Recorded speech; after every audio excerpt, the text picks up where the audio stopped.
I realise that on this channel I'm quite often looking at more obscure artists, shall we say, some quite niche things, and I'll certainly continue to do that. But from time to time I do like to look at proper guitar classics, and that's what we're dealing with today. I'm going to be looking at Killing Floor, as played by Howlin Wolf, with guitar played by the marvellous Hubert Sumlin. Now this track is really a blues standard. I think if you're remotely interested in blues then you need to know this one. And I realise it's quite a well-known and well-worn track. I'm sure there are a zillion other YouTube tutorials out there on this one, but I hope it's worthwhile me filming this video and giving you my take on it. So let me begin by playing through a bit of the track. And I think Hubert Sumlin is one of those players who's got such a unique sound and feel that it's almost impossible to reproduce exactly what he's doing. So I'm not even going to attempt that. I mean, maybe there are people out there who can exactly reproduce what he's doing, but I think that would be almost impossible for me. So I'm going to kind of do it my own way. I hope there's going to be a bit of the Hubert Sumlin vibe in there. Let me begin by doing that, and then I'll break down the track and explain to you what's going on.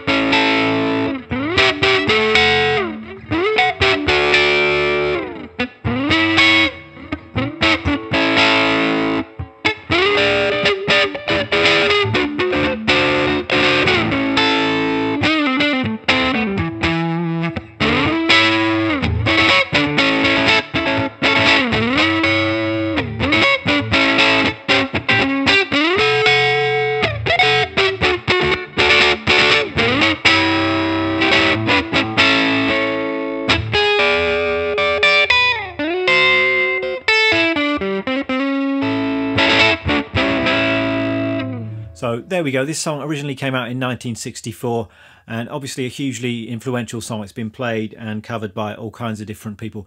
I actually think the first time I heard this song, it was the Jimi Hendrix version. I remember as a kid I had a VHS copy of Hendrix at Monterey, and this was one of the tracks he played. It quite different version to this one, but that was a song that was kind of a staple of the Hendrix live repertoire, I think. And also famously it was the basis for the Lemon Song by Led Zeppelin. Essentially that was a cover of Killing Floor, I think. And this is the kind of blues that I like to listen to, and it's raw and it's got a lot of personality and soul, unlike a lot of modern blues. And I don't listen to many modern blues guitar players just because it so often seems to be about virtuosity and showing off with, you know, amazing licks and amazing tone, and you know, on some kind of level as a guitar player that is impressive, but it's not something that I really enjoy listening to. Much rather go back and listen to a Howlin Wolf record. Anyway, that's just a personal preference. You can obviously listen to any type of blues that you like, but let's get down to business and take a look at how this song is played.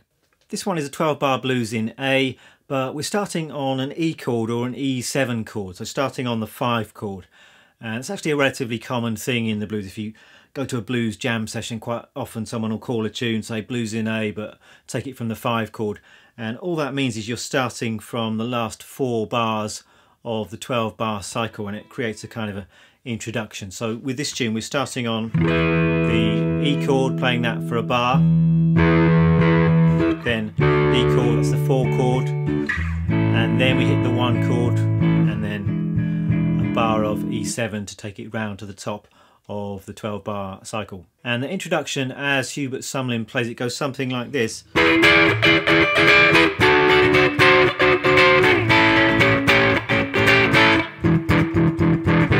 So he's playing these 4-note shapes. So if you think about an E bar chord shape up at the 12th fret, we're not playing all of the strings here, we're just playing the top 4 strings. So we've got frets 14, 13, 12 and 12. That gives you an E chord, and to make that an E7 chord you can just put down your little finger at the 15th fret on the B string. So you've got this kind of part, just putting down your little finger, lifting it up to create a nice kind of melodic part. So that's the basic idea, that's the rhythm that I'm using. And then I'm just taking that through the other chords, so down 2 frets to the D7, and then we've got the 1 chord, and then I'm playing E7 here, so we got an E root note here at 7 on the A string, then 6, 7, and 5. In actual fact, you're only usually hearing 1 or 2 notes when he's playing this. It's sometimes just that root note. Sometimes it's the root note and the third. So you don't need to be too precise with this, but generally I will hold down the whole chord shape and maybe just hit 1 or 2 strings. So that's the introduction. And one interesting detail, if you listen to the recording, is it doesn't seem to start on beat 1. So he's kind of starting that initial pattern on beat 2 instead. So you've got this kind of quite deceptive rhythm, because usually the first note you hear you think is beat 1, but in fact it's beat 2. So you've got this kind of sound. It's 2, 3, 4, 1. So starting part way through that bar. You can do that if you want to, or you could just kind of regularize it and play that opening 5 chord with the same rhythm.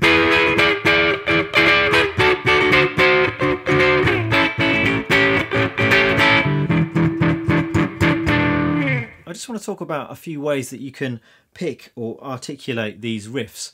Now, Hubert Sumlin was someone who played, I think, exclusively with the fingers of his fretting hand, so it gives you a particular tone and sound. So that's what I'm doing today, and I'm not that comfortable playing with my fingers in this style of music, but I thought I'd give it a go just to try and get close to his kind of vibe. So I suggest you do the same. It's nice having that option, I think. I mean, you can play all this stuff with a pick, but it will give you a different kind of a sound. So what I decided to do, I've got a couple of approaches going on with my picking hand here. The first is just to brush up and down with my index finger. So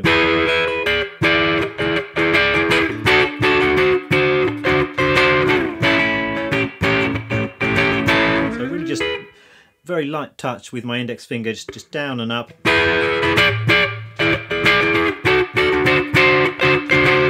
You could try it with a pair of fingers if you wanted to.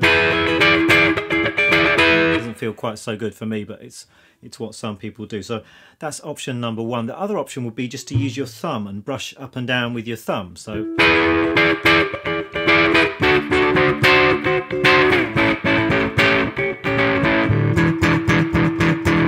sometimes I was doing that, but it's a different tone. I think if you're playing with your thumb, it's obviously going to give you a bit of a warmer sound, not so much attack. And if you're playing with your fingers, then there's a little bit of fingernail there, so you're getting a little bit of a more pick-like attack. And then, of course, the third option is just to use a good old flat pick. And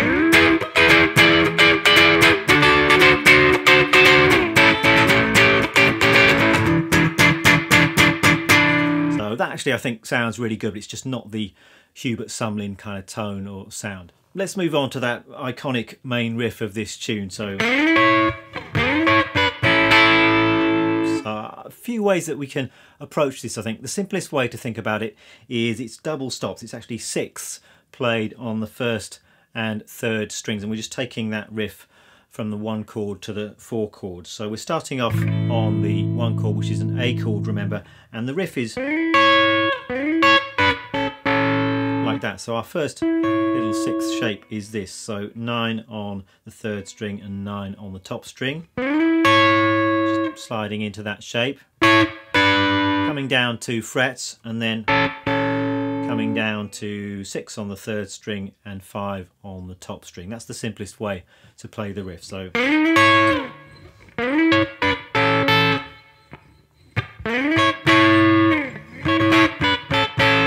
if you're going to do it like that, then you're going to mute the 2nd string. That's quite easy to do really if you're playing these shapes with fingers 2 and 3. I'm just kind of leaning into the string in the middle with my 2nd finger just to mute it.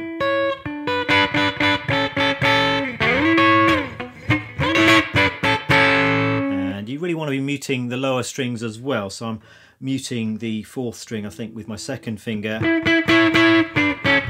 And I'm muting the 2 lower strings with my thumb, and that way you can dig in a bit more and you can be very free and loose with your strumming hand, and you don't have to worry about string noise.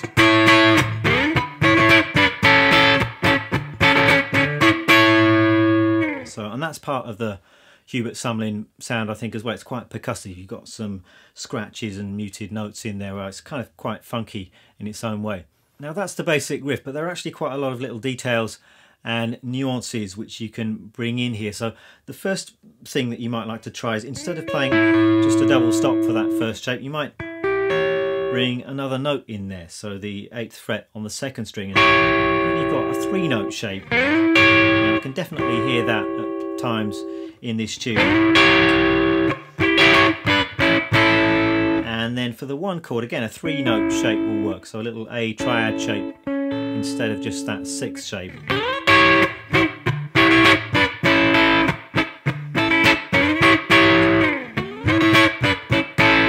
And that just serves to thicken up the riff a little bit.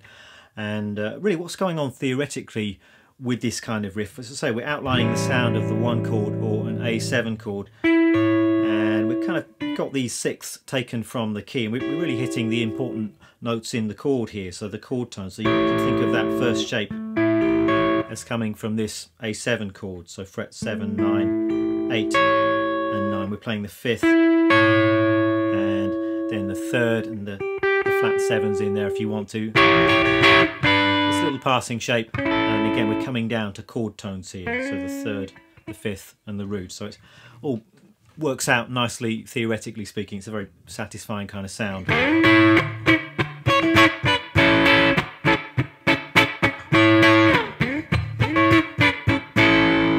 Also just embellishing the rhythm a little bit. The basic rhythm is 2, 3, 4 and 1, 2, 3, 4.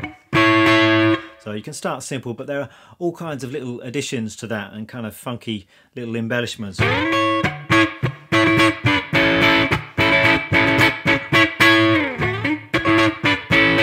Little slide things as well, that's some other really great nuances. So he's really just fretting these double stops straight, he's kind of sliding up or very often sliding the other way, which is a very Hubert Sumlin thing to do. So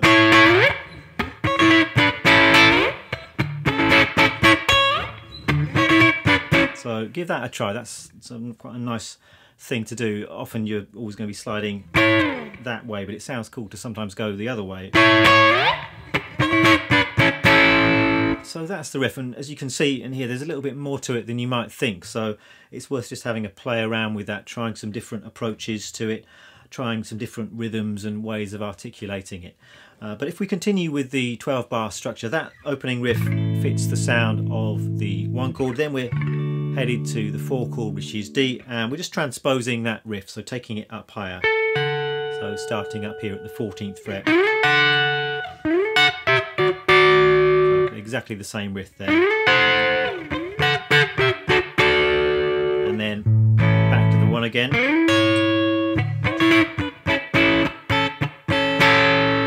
And then we're heading to the 5 chord, so E or E7. And here you could play exactly what you played in the introduction. So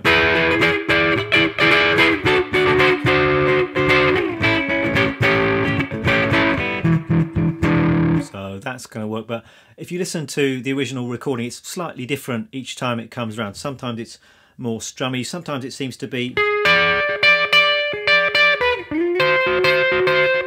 some more single notes in there as well. So rather than playing all of this big chord shape, you can just play a couple of notes. That's actually very effective, just to play fret 13 and fret 15.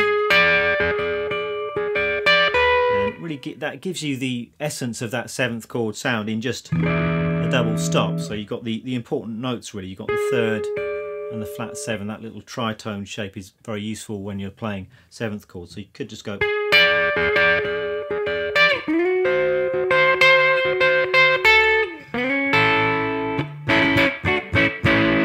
And then the last time, I think I was sometimes doing this. I'm not sure this is actually on the original recording, but I think it sounds quite good. So I've got A triad to a D triad and then another A triad. That's the essence of the verse part then, and that repeats in the subsequent verses, but as I said, it's not played exactly the same way every time. There are lots of little nuances and variations, so if you want to sit down and listen to the original recording, you might be able to pull a few of those out. But I will just talk about the guitar solo, which again is the main riff, but there are some interesting little fills and things that might be worth discussing. So we start with this. that's where he starts getting into some different rhythmic variations. So there's that kind of galloping rhythm. And you can hear those upward slides very clearly in the solo too.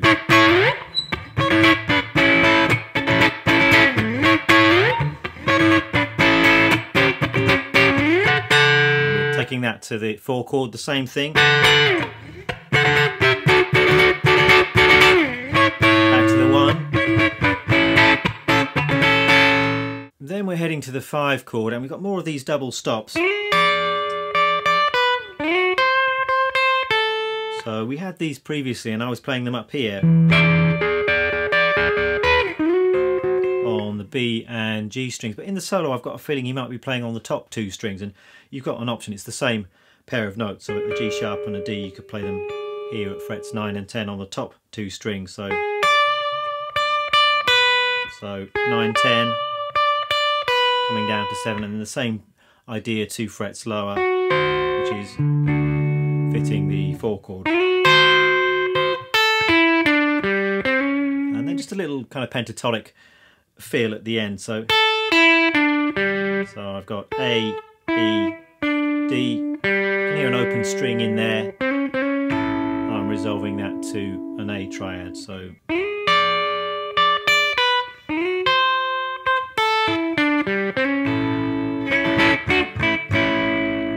that's how I'm playing the solo. As I say, I'm not playing it exactly as Hubert Sumlin plays it. I don't know if I'm capable of doing that, but I hope that's given you a few ideas of how you might approach playing this.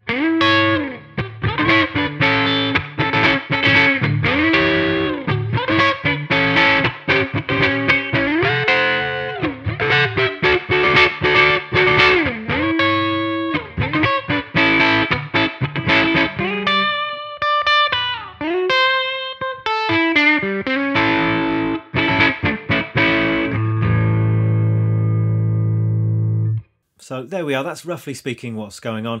Important not to overthink this one, I don't think, otherwise you'll just get too hung up on the details that you won't have any feel. So get the basic riffs, then concentrate on playing with a bit of feeling, a bit of commitment, and it's going to sound good. Let me talk a bit about the gear that I'm using today. Guitar is a Les Paul. This is a 59 reissue Les Paul, so yeah, one of the expensive ones. It was painfully expensive, I got it used, but it was still quite a lot of money. I think this one's from 2012 or something like that, but it's a beautiful guitar. I really should play it a little bit more. Now, I'm not going to get into the Hubert Sumlin sound and tone. That's not something I'm attempting to reproduce today.